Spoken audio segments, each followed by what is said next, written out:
And welcome back to the First and Goal podcast. My name is Lewis, and next to me, as always, is my beautiful co-host Laraib.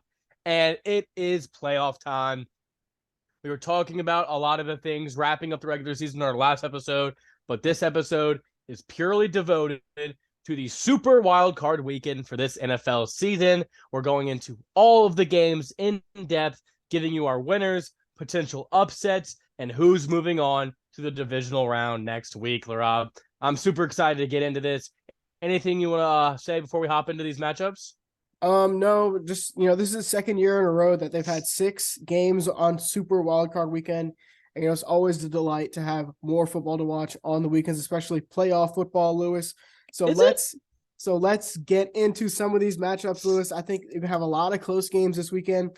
We're starting off with my Seattle Seahawks at 9-8, snuck into the playoffs, facing the 49ers, who have the number 2 seed, who are 13-4. The 49ers are minus 9.5 point favorites at home, Lewis. And, I'm going to have to disagree with that one just a little bit. I think this is a divisional matchup between these two teams. I don't disagree that the 49ers will win, but I think it's going to be a lot closer than people expect. The Seahawks team has a lot of grit, has a lot of grind. And now this 49ers team may be sleepwalking a little bit, at home. Kyle Shanahan has made this system really, really easy for Brock Purdy. And I think we'll continue to see him excel, especially with this, Seahawks front seven without Jordan Brooks. And so I like the 49ers, Lewis, but I think it's going to be a little closer than what people expect.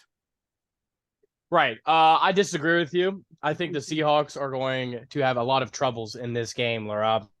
The Seahawks, Geno Smith has been very good this season. I know we can both agree on that. He's had very good moments. But against the 49ers, it has been quite the opposite. This is a team he obviously struggles with the most.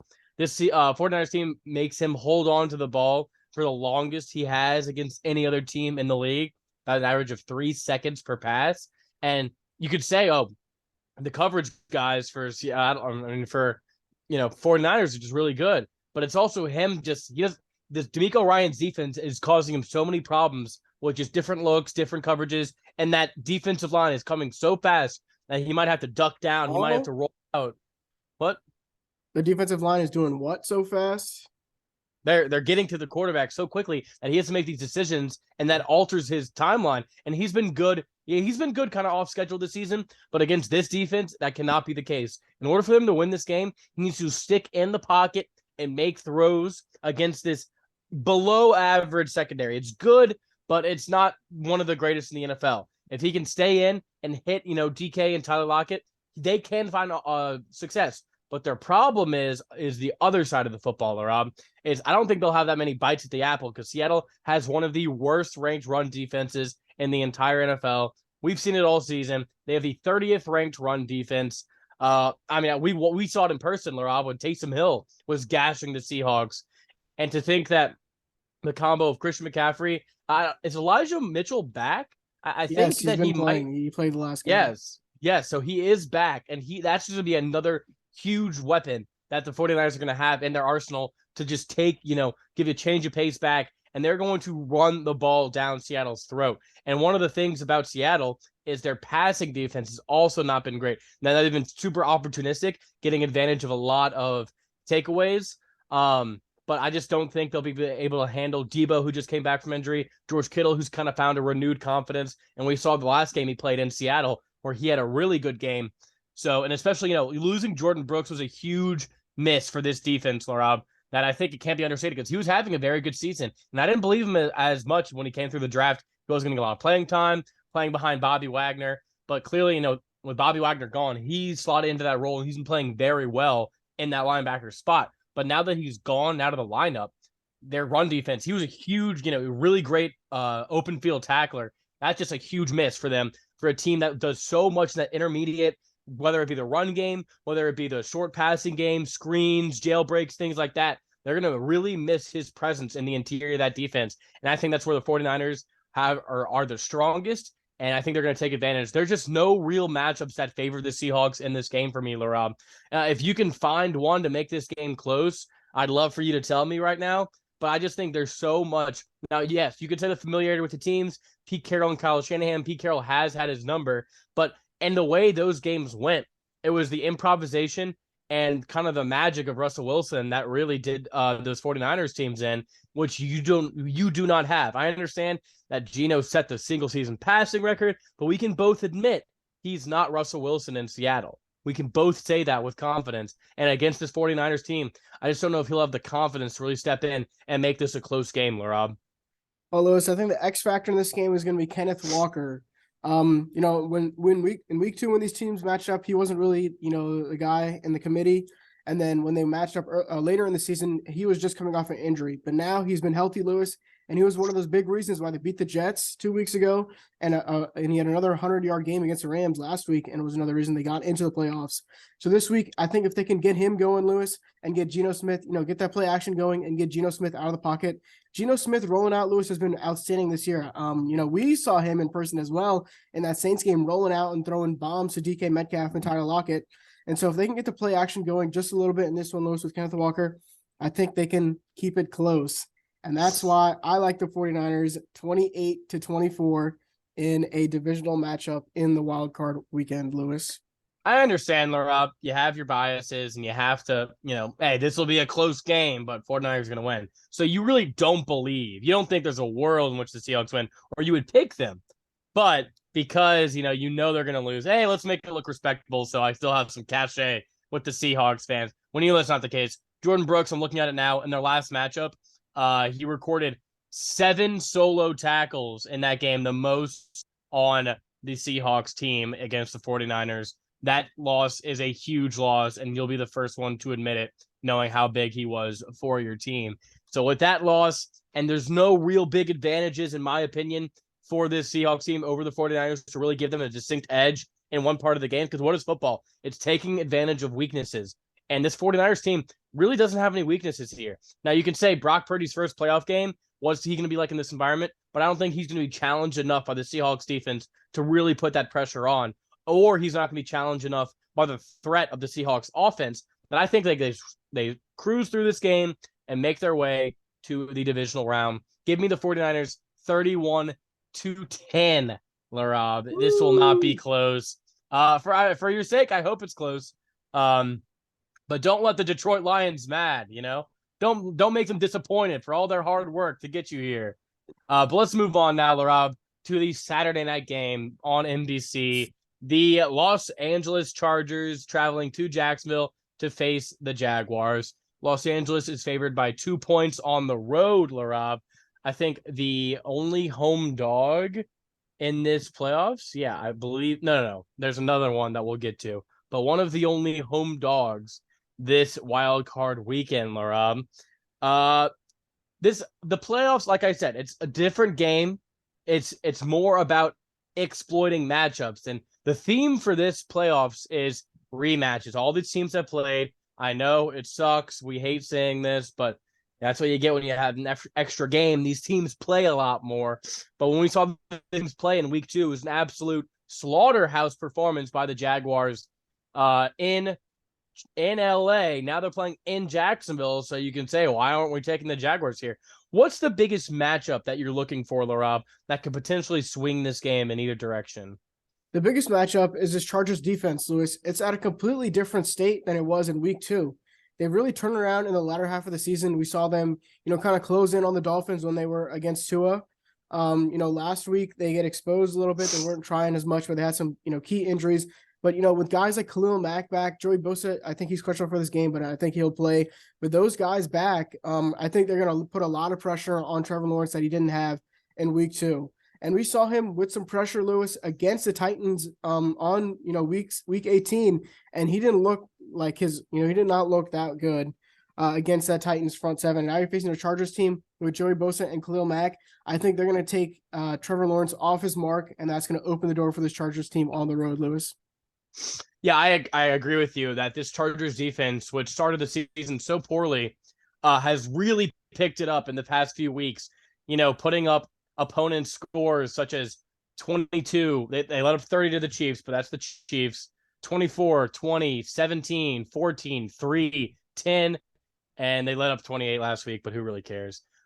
This defense has really turned around their season, so that's a good point to bring up in this matchup. This is not the same defense they played when they let up 38 points in week 2 at home. And another thing I wanted to point out is actually the offensive side of the ball for the Chargers. This Chargers pass offense is going to dominate against this Jaguars pass defense. This Jaguars pass defense is ranked 27th in the NFL and really, has guys you can take advantage of. CJ Henderson on the outside is a mismatch, or not CJ Henderson, excuse me. The guy not named Tyson Campbell. Tyson Campbell's been solid, but that's the biggest thing in this game. The biggest X factor for me is the health of the Chargers, Laraib, because you brought it up with Joey Bosa. He's questionable. We know Mike Williams is questionable, and I'd probably even lean doubtful to play in this game, but it is a playoff, so you never know what really percent of Mike Williams will be getting if he does play, because sources were saying that he was helped onto the bus after the end of the Broncos game last week. So that's certainly an issue, especially on a 6-day turnaround. How's that going to look? And then you got guys like Rashawn Slater. He's not going to play in this game, but he can potentially come back, which would be huge for this Chargers offense. So we'll see how these things shake out, but that's going to be just huge X factors for this game is the health on both sides of the ball. But my biggest thing, if Mike Williams can play, this Chargers offense will really be able to take advantage of this Jaguars defense. My only thing is, if this game becomes a Chargers have the ball late in the fourth quarter, they really don't have the run game to put a team away like some of these other playoff teams can. Like the 49ers, I believe if they have a lead in the fourth quarter, they'll be able to put the game away. However, this Chargers team, I love Austin Eckler. He won me a lot of games in fantasy this year, so he's my boy. But he is not a power runner. Can't get you 5-6 yards per rush on a play if he needs him to. And this Jaguars run defense has been solid in the latter half of this season. They've been really good. Shout out to Foye Oluokun, the linebacker for the Jaguars, who's been really solid in the middle of that defense. So that's a very interesting matchup to look for. That maybe you get a Jaguars backdoor winning this thing or sending it to overtime or something like that. So look for that to be very interesting in this matchup, Laura. But I think overall in this game, I'm starting to lean Chargers, but health is a huge thing. So this is a tough game to predict. I think it's going to be a fun game, Laura. Yeah, I definitely have to agree with you. And the main highlight of this game, Lewis, is the two young quarterbacks in their first Correct. playoff start ever.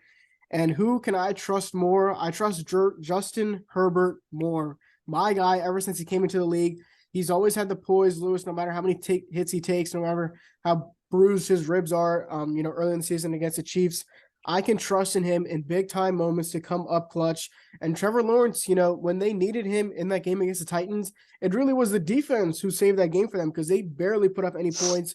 Trevor Lawrence missed some big throws. Zay Jones was wide open in the end zone for a touchdown. But Justin Herbert, he just doesn't make those mistakes. And that's why I'm riding with the Chargers on Super WildCard Weekend. I think it's going to be a close game, Lewis, but I think the Chargers eke it out 27-26. As much as I'd love to disagree with you, Laraib, I'm reluctantly agreeing with you. I like a lot of things that the Jaguars do, and against this Chargers rush defense, I think the Jaguars can run the ball against the Chargers. We've been saying all year, but this Chargers defense has been getting better. So what they may have been in the beginning of the season is, not really the same as it is now. So I really don't know how to think. And then the running backs on the Chargers, Jaguars don't move me at all on the ground. Travis Etienne, he's nice, but he's not really that guy. JaMychal Hasty, I've heard his name before, and he's had some impressive games, but does not move me whatsoever. Former 49er, is that correct? Yes. JaMychal Hasty? Yeah, that's what I figured. Does not move me whatsoever. I do like the Chargers in this ball game just because I think they're the team that's up right now.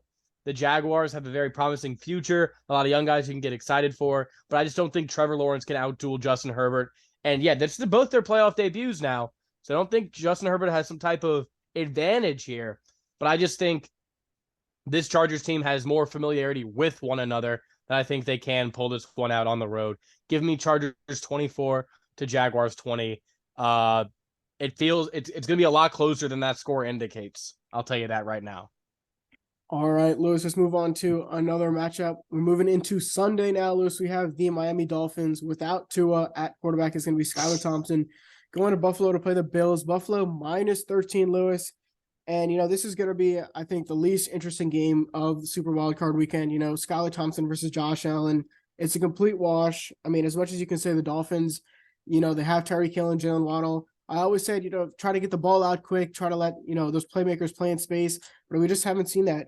They barely beat that Jets team last week, Lewis, with Skylar Thompson. Now you're facing the Bills, who are at home, and Damar Hamlin, he's back from the hospital. He's most likely going to be at this game, Lewis. The Bills team is going to be energized for him, and so I think this is going to be the bloodbath of Buffalo.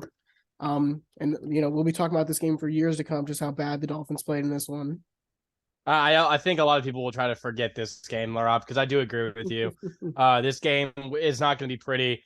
ESPN gives the Dolphins a 3.7% chance to win, which I think is accurate. Skylar Thompson has not looked good in any of his starts this year, and whether it be Skylar or Teddy, in my opinion, I think you got to respect Tua here, because I think if he does play, this game is interesting. This game is fun. I think the Bills win regardless. There's so many things working in the Bills' favor. And I can talk X's and O's. I can talk about this lack of a Miami rushing game. I can talk about the lack of a passing game. I can talk about how this Bills offense has been playing a lot cleaner recently. Josh Allen has started to kind of turn it up in the past few games that he's completed.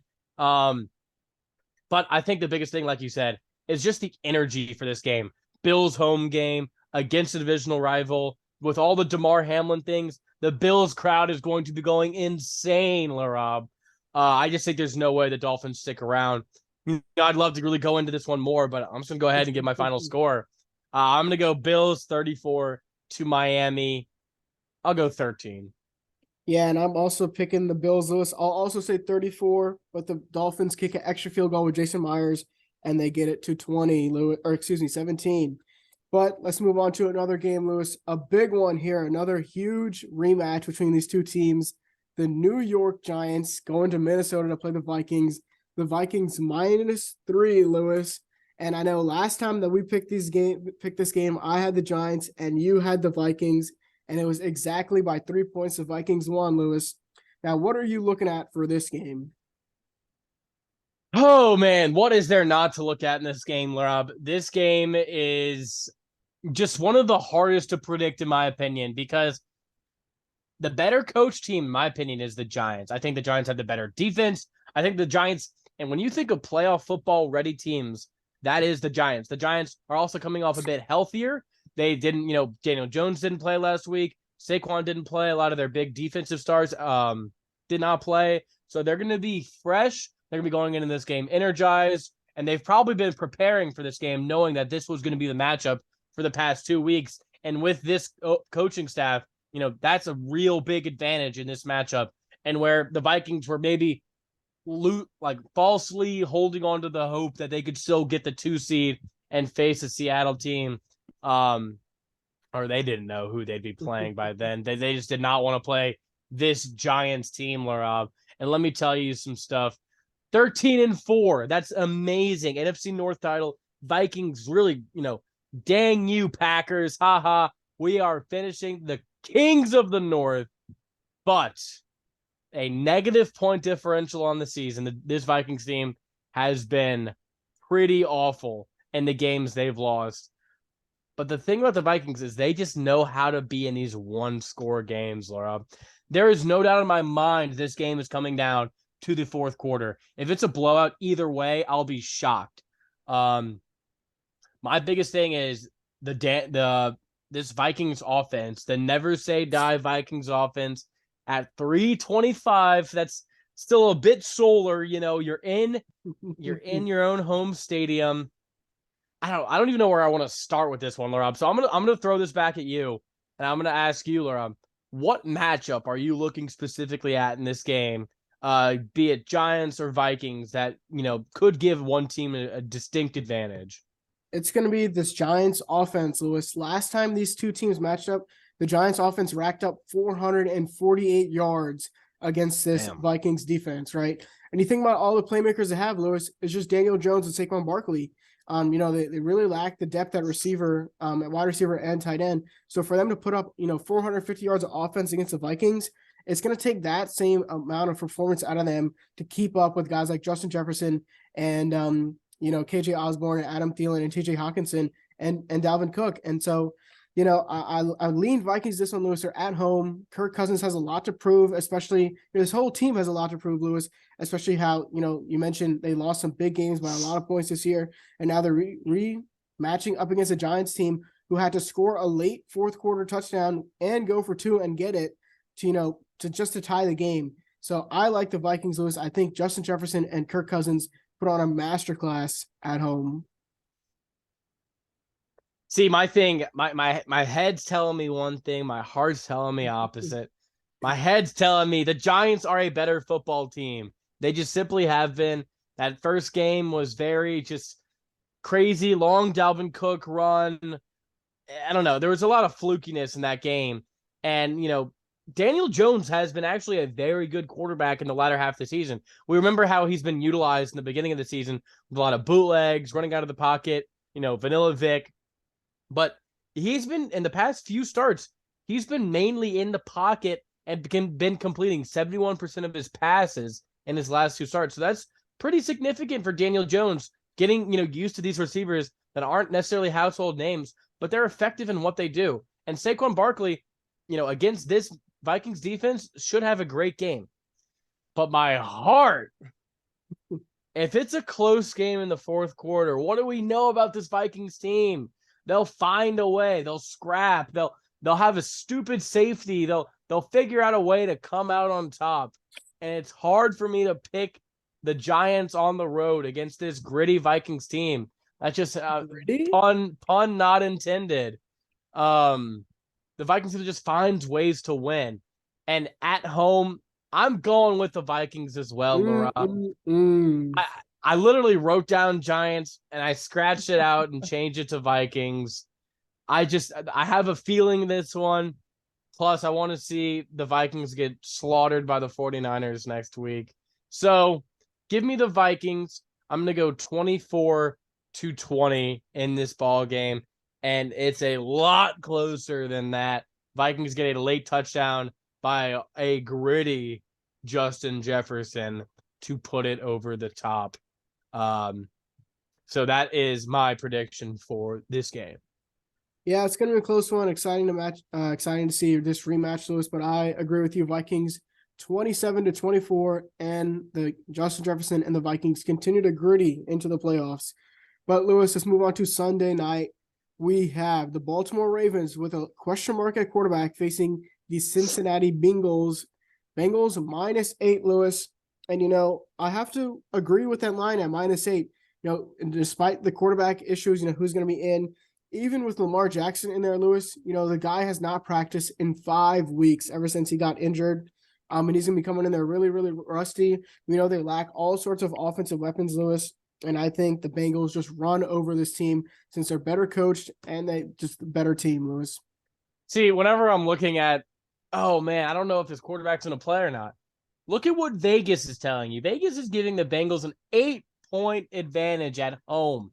That's telling me there's probably going to be no Lamar. And I think even if Lamar was playing and he might be rusty, FanDuel would think, let's give him a few extra points because of Lamar Jackson action that would be happening on the betting site.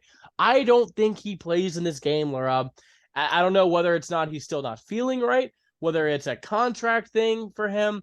But if I know Lamar Jackson, he loves playing football, and this is a game he should be getting up for. But 8 points is a lot, Laraib. Let me tell you a few things about this Ravens defense and Mr. Joey Burrow. There's one team that has caused Joe Burrow the most problems his entire NFL career, and it's actually not the Cleveland Browns. It is this Baltimore Ravens team, which just this defense has really caused him a problem. In the 2 starts he's had this season, he's averaged 200 passing yards, 2 interceptions, and just 2 touchdowns in these games. So he's been okay.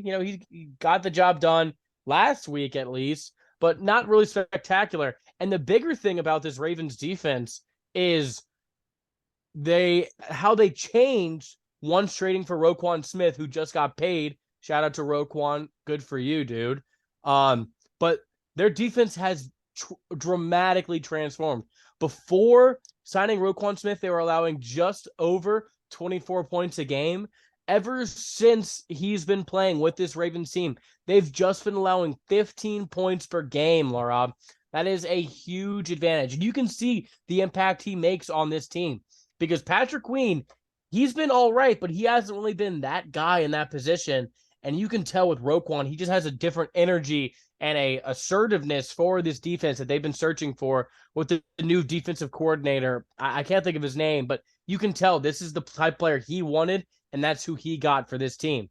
And the Ravens have always been defensive oriented. So I really feel hard to pick the Bengals in any sort of big blowout here, despite maybe an Anthony Brown or a Tyler Huntley at quarterback, just because this defense will keep them in it. I think they might get an interception. They might even score for this Ravens team to make it close.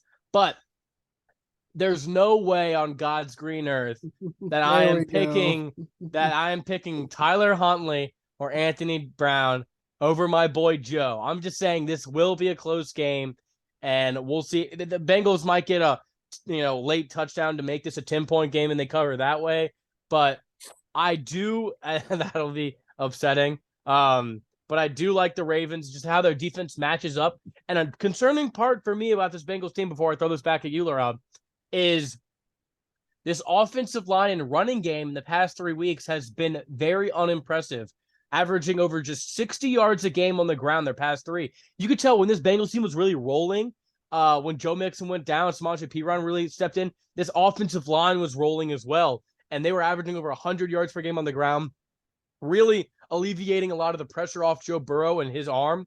But now that this rushing game is kind of back to just mid, not really that great for come playoff time, I think it's going to be a huge, burden on Joe Burrow. So hopefully they can get some of that chemistry back. There is no Lyle Collins in this game, and they just lost their center, I believe, in Kappa. So I think that's going to be a big disadvantage. Karras, I think his name was. That's going to be a big disadvantage in this game for the Bengals. But simply, this is just a talent mismatch at the end of the day, Laraib. Yeah, the Bengals on an 8-game win streak, Lewis. And when it comes down to the playoffs, Lewis, most of the time, do you trust the guy in the pocket? And I trust, like you said, Joey Burrow over any of those two bums out there. It's offensive who scores points. So you can tell me about the defense, they held this team to 15 points, blah, blah, blah. They gave up, they lost by 11 points last week to this Bengals team, Lewis. You can tell me this guy's out, that guy's out. As long as Joe Burrow and Jamar Chase are out there playing football, I'm rolling with this Bengals team. I like the Bengals, Lewis, at home, 27-17. Are you quintuple dipping down on this game, Laraib? We'll have to see about that, Lewis. But what do you think? What's your final score for this game? I'm going low. I'm going Ravens cover just because I have respect for this Ravens defense. I'm going Cincy 20 to Ravens 16. It doesn't really ever feel that close, Laraib. I'll give you that. But the Ravens just, Cincy has to settle for field goals instead of touchdowns. The Bengals move the ball up, but there might be a few turnovers here and there. And the Ravens are just plucky. They stick around. They kind of run the ball a bit against this Bengals team. Maybe I'm just talking myself into a good game this weekend, Laraib. But regardless, I do agree with you. I have the Bengals winning this weekend. But let's move on to probably the most exciting game of the weekend. Do you even consider it the weekend if it's on a Monday? Regardless, it is the Dallas Cowboys traveling to Tampa. The line is at 2.5. The 12-5 Cowboys traveling to the 8-9 Buccaneers. That's a 4-win difference, Laraib. This is the damn playoffs. Shouldn't the Cowboys be favored by at least 12? What's going on? How are you leaning in this one, Laraib? I am leaning with the better quarterback in this one, Lewis. And that is Tampa Bay Tom Brady. We've talked about this. You've said this yourself, Lewis. This Cowboys D is up and down. They only like showing up when they feel like it. And now Tom Brady undefeated against the Cowboys in his career at home against the Cowboys team with Dak Prescott, who leads the league in interceptions, Lewis, who leads the league in interception percentage, Lewis. And now you're on the road against a Bucs team who beat you to start off the season. I know teams are completely different to start off the season. Players get injured, different schemes, yada, yada, yada. But this Buccaneers team, Lewis, they find ways to win, especially late in the games and fourth quarters. I know, against your Saints, against the Rams, against the Cardinals, Lewis, against the Panthers. They've had a lot of these, late fourth quarter comebacks from Tampa Bay Tom Brady, who just knows how to get it done. Him and Mike Evans and Chris Godwin, they've had their troubles this season, Lewis. They haven't been able to run the ball. Their play calling and their coaching has been atrocious. But if there's one guy that I can trust in the playoffs, it is Tom Patrick Edward Brady. Right. So let's look at some stats for this season, right? Tom Brady's a legend. He's the GOAT. Don't get that mistaken, all right? Nothing I'm about to say is going to be disrespectful. But let's look at this season. In Dak's 12 starts this season, because he missed 5 starts, they have the Dallas Cowboys have the number 1 offense in the NFL. And Tom Brady starts, which has been every game this season, they have the 25th ranked offense in the NFL. This is the playoffs, Laraib. All your weaknesses are exposed. And you could say, well, did you see how the Panthers looked or how the Bucs looked against the Panthers 2 weeks ago when Mike Evans was going crazy? Trevon Diggs against Mike Evans has been an absolute unit in all their matchups, allowing only an average of 3 catches for 60 yards and about a touchdown every 3 games or so when they play. So Trevon Diggs has been a very good Mike Evans stopper. So you take away the deep ball. And here's another stat for you, Laraib. The Tampa Bay Buccaneers rushing offense is the worst rushing offense in the NFL in the past 3 years, Laraib. You have to go back to the old Chargers teams of 2019 to find a worse rushing attack. Excuse me.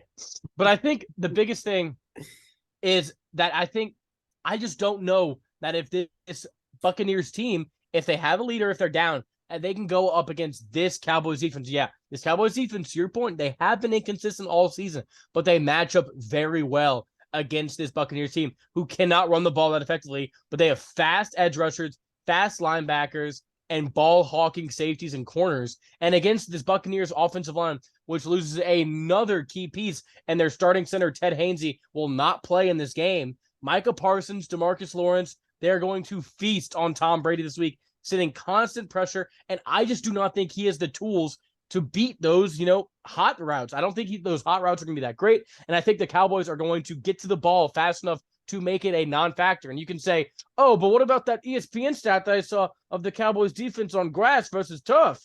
Well, it doesn't matter, Laraib. That's so stupid. Look at the teams they played on the grass. They played the freaking Eagles. They played all these teams, really good offenses. That doesn't move me whatsoever. You got to look at this matchup. This matchup on grass is against this Buccaneers offense, which has been a bottom 10 unit in the NFL the entire season.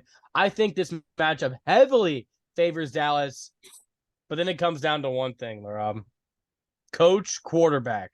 Coach, yeah, you might as well just scratch it. Both coaches suck. Quarterback. I just went on and on talking about how this game really it should be a Cowboys blowout. But then give me Tom Brady in the playoffs. Say his full name, Lewis. Thomas Edward Patrick Brady Jr. against Dakota Rain Prescott.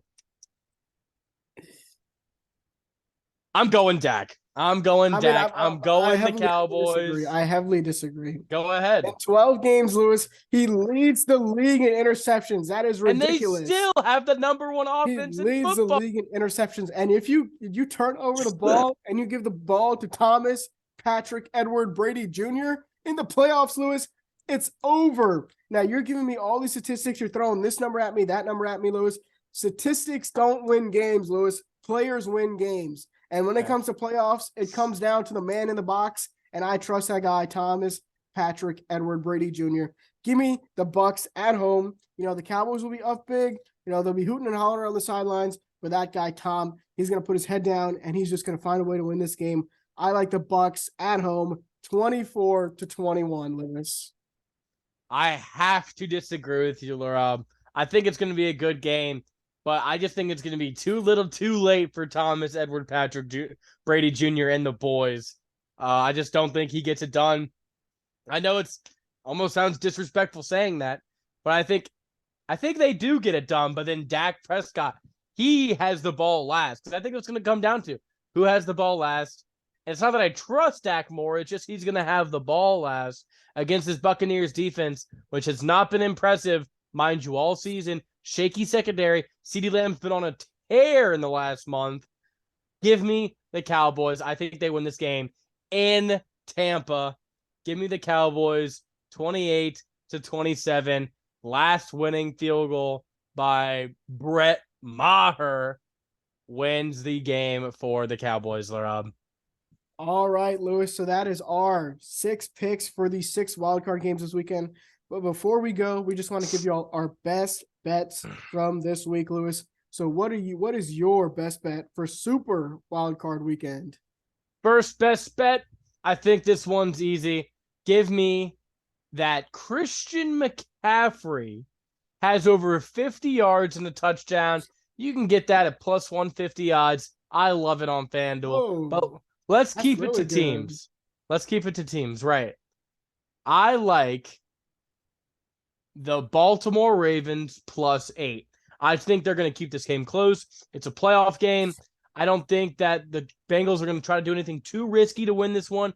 I think they're content winning a close game. They're not going to be threatened by the quarterback and do things, going for it on fourth downs. They're not going to be doing anything crazy. A conservative game. They're going to win this game, but I think the Ravens do cover. So I really like that 8 number. I think that works heavily in my favor. And if that can get up to 9.5, I would like that even better.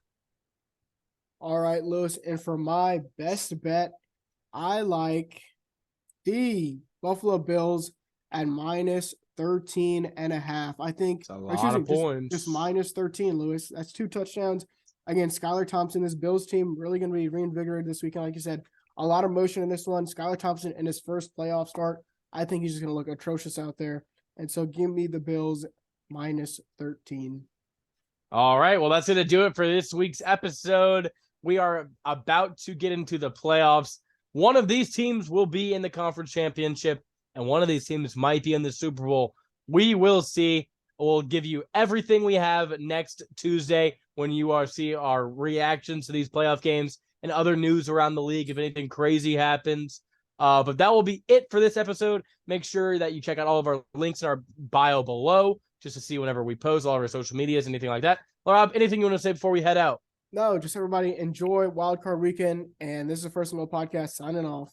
Peace.